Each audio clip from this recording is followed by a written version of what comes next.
শুভ দুপুর সবাইকে। তো দুপুরবেলা খেতে বসে পড়েছি। আর এখানে আছে দেখো ভাত নিয়েছি, এদিকে নিয়েছি কুমড়ো ভর্তা, কুমড়ো পাতার ভর্তা। এর আগে খেয়েছিলাম লাউ পাতার ভর্তা, এবারে হয়েছে কুমড়ো পাতার ভর্তা। আর এদিকে দেখো আর কি কি রান্না হয়েছে। এই যে এটা হচ্ছে লোটে মাছ আলু দিয়ে ঝাল। যা অসাধারণ রান্না করে আমার মা লোটে মাছের ঝালটা, তা কি বলবো তোমাদের। পুরো মানে কালারটা শুধু দেখো, এই যে দেখেই লোভ লাগছে। আর পুরো শুকনো শুকনো টাইপের করেছে।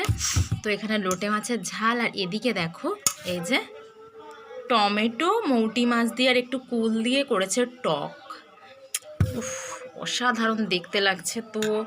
আর এই যে কুমড়ো পাতার ভর্তাই প্রথমবার খাবো, দেখি কেমন লাগছে খেতে।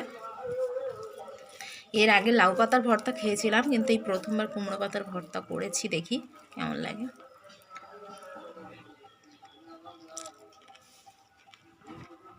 এটাও দারুণ লেগেছে। লাউ পাতার ভর্তা তো ভালো লাগে, এই প্রথমবার কুমড়ো পাতার ভর্তা খাচ্ছি, সত্যিই সুন্দর লেগেছে। তোমরাও চাইলে করে খেতে পারো। তো দুপুরে এত সুন্দর সুন্দর মা আইটেম করেছেন, খেয়ে খেয়ে মোটা হয়ে যাবো মনে হচ্ছে এখানে কদিন থাকার পর।